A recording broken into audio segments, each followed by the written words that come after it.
Na mimi najua ya kwamba hii pesa ambayo mnapewa siku ya leo, pesa ya program ya Nyota, National Youth Opportunities Towards Advancement.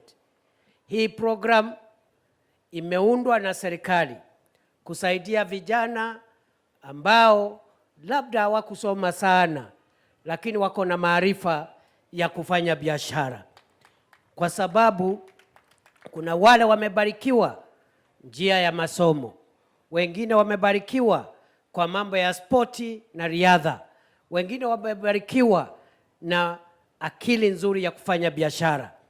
Na rais atakapokuja hapa atawaeleza vile serikali ambayo anaongoza inashughulikia vijana wa tabaka mbalimbali, mambo ya spoti, mambo ya masomo, mambo ya kutafutia vijana kazi kupitia program nyingi za serikali. Tunatafuta kazi hapa nchini na hata nje, na vile vile kwa biashara. Ile bottom up rais alisema wakati alituongoza katika kampeni ndio hii.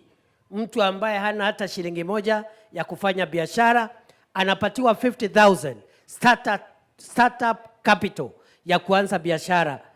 Na mimi nimesikia kuna watu wengine wanasema ati hii pesa sio pesa mingi, ni pesa kidogo. Mwenye anasema hivyo ajui shida ya wananchi mashinani.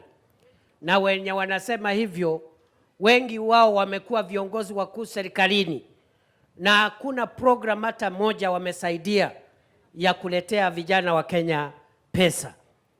Nyinyi nataka mniambie hii pesa itawasaidia ama haitawasaidia?